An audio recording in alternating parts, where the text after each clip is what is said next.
Bismillahirrahmanirrahim. Assalamualaikum warahmatullahi wabarakatuh. Yang terhormat kepada Ibu dosen pengampu mata kuliah Pancasila, Ibu Siti Qadariyah, SSS HUM.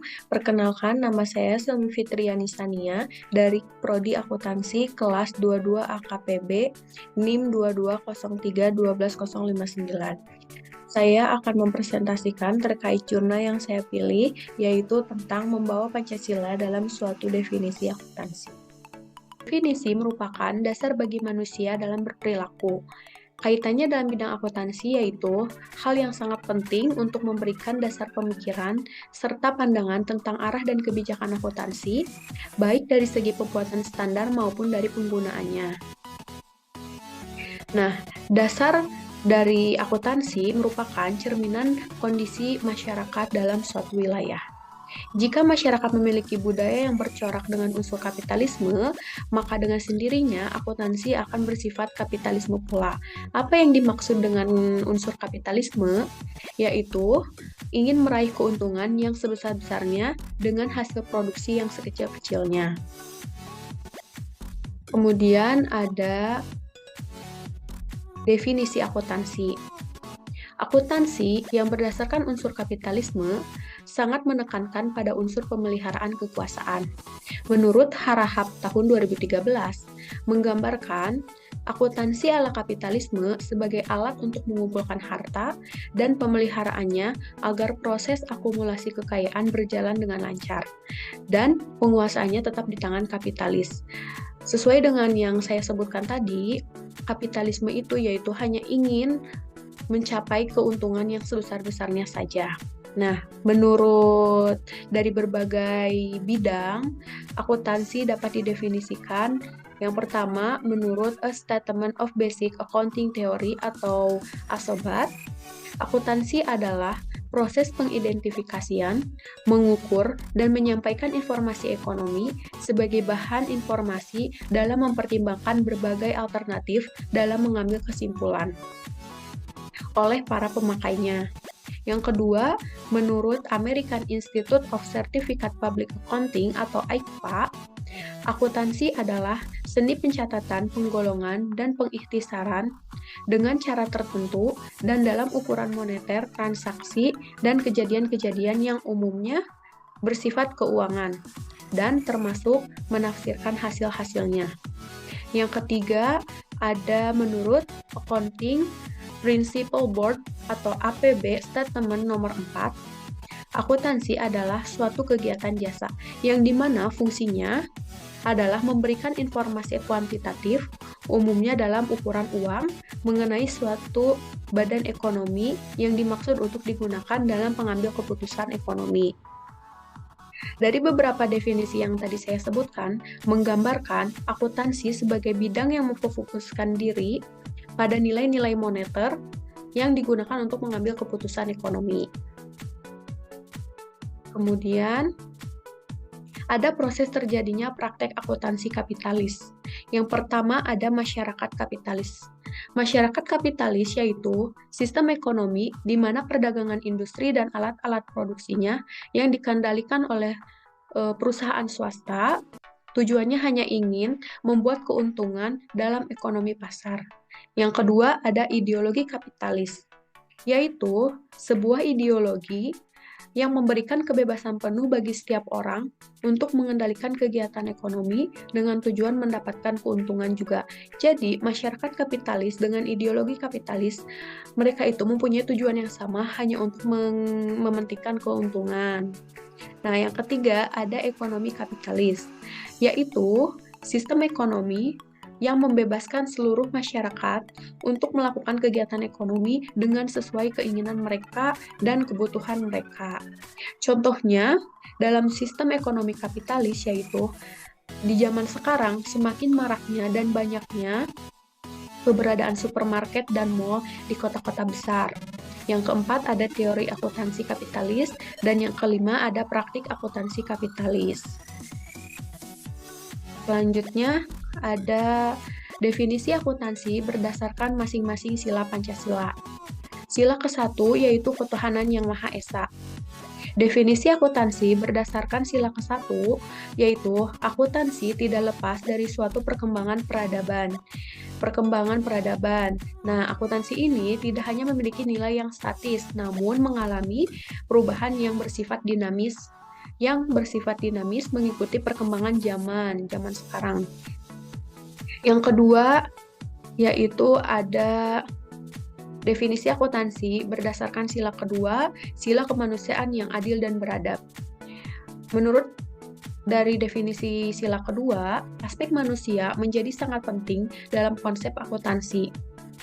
Mengingat manusia merupakan pihak pembuat sekaligus pelaksanaan pembuat konsep akuntansi. Nah, tanpa adanya manusia, akuntansi tidaklah mungkin bisa dikembangkan. Nah, manusia juga merupakan faktor utama dalam pembentukan atau pengarahan perkembangannya akuntansi. Nah, penggunaan perspektif entitas bisnis pada pemikiran akuntansi saat ini menunjukkan adanya pihak yang diistimewakan, yaitu ada pemilik, kreditor, investor yang berpengaruh besar dalam suatu perusahaan. Jadi, dalam sila kedua itu, proses memanusiakan manusia melalui suatu aktivitas keuangan. Ada sila ketiga, yaitu Persatuan Indonesia. Definisi menurut sila Pancasila ketiga, yaitu konsep akuntansi modern saat ini sangat kental dengan nuansa ego mau yang menekankan para pertimbangan angka serta mencapai laba perusahaan atau keuntungan dalam suatu perusahaan. Dekonstruksi definisi akuntansi dalam sila ketiga yaitu proses menciptakannya persaudaraan dalam kaitannya dengan kegiatan aktivitas keuangan. Dalam sila keempat yaitu kerakyatan yang dipimpin oleh hikmat kebijaksanaan dalam permusyawaratan perwakilan. Dalam Pancasila sila keempat, definisi Pancasila yaitu menekankan bahwa rakyat harus menjadi tujuan utama. Demikian juga dengan akuntansi yang tidak dibuat dengan tujuan mengistimewakan kelas tertentu. Akuntansi harus dibuat dengan berorientasikan kesejahteraan bersama. Nah, hal ini juga memiliki hubungan terkait dengan dekonstruksi definisi akuntansi yang telah digambarkan oleh penulis ketiga, yaitu proses menciptakan persaudaraan dalam kaitannya dengan kegiatan aktivitas keuangan. Dalam sila keempat, proses mengangkat derajat rakyat dalam segi aktivitas keuangan. Menurut definisi akuntansi sila kelima, yaitu keadilan sosial bagi seluruh rakyat Indonesia. Jadi, keadilan dapat dipandang sebagai sebuah keseimbangan hubungan aktivitas keuangan antara manusia dengan Tuhan Yang Maha Esa dan sesama. Nah, dan juga halnya dengan akuntansi, yaitu kita harus mencakup nilai ketuhanan dan kemanusiaan. Terlebih udah dijelaskan dalam sila ke-1, kita harus berpegang teguh kepada Tuhan Yang Maha Esa. Nah, dalam sila kelima ini, proses menyeimbangkan kebutuhan jasmani dan rohani manusia dalam hal aktivitas keuangan untuk membangun perekonomian rakyat.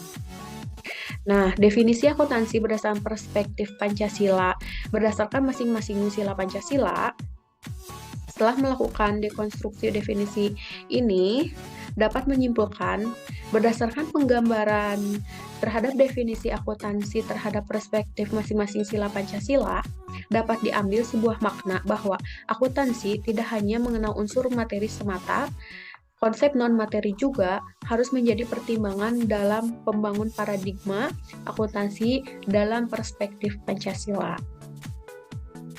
Baik, selanjutnya ada manfaat yang diperoleh dari usaha akuntansi. Nah, dalam Pancasila sila ke-1 yaitu ketuhanan yang Maha Esa. Manfaat yang diperolehnya uang, kepuasan batin, keikhlasan, rasa senang akan kehadiran Tuhan. Pada sila kedua, kemanusiaan yang adil dan beradab. Manfaat yang diperolehnya ada uang, rasa senang, kepuasan hati. Dalam sila Persatuan Indonesia, uang, solidaritas, rasa persaudaraan, dan loyalitas. Dalam sila keempat, yaitu kerakyatan yang dipimpin oleh hikmat kebijaksanaan dalam permusyawaratan perwakilan, manfaat yang diperoleh uang dan perasaan bebas. Dalam sila kelima, keadilan sosial bagi seluruh rakyat Indonesia. Manfaat yang diperolehnya uang, kepuasan batin, rasa senang, rasa syukur, dan rasa ikhlas. Nah, dalam perspektif Pancasila, manfaat dari hasil keuntungan yang diperoleh ini, masing-masing sila dengan membandingkan karakteristik ini dapat diperoleh suatu gambaran bahwa tujuan akuntansi berbasis Pancasila adalah untuk membentuk karakter manusia menjadi pribadi yang humanis.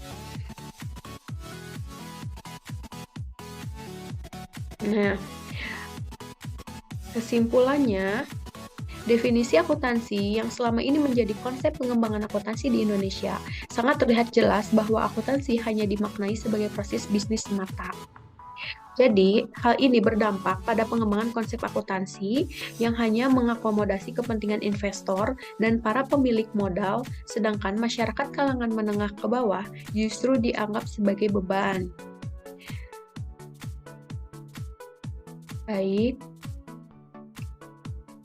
sekian dari saya, cukup sampai di sini presentasi hari ini. Bila ada kesalahan mohon dimaafkan, bila ada perasaan mohon diungkapkan. Sekian, terima kasih. Wassalamualaikum warahmatullahi wabarakatuh.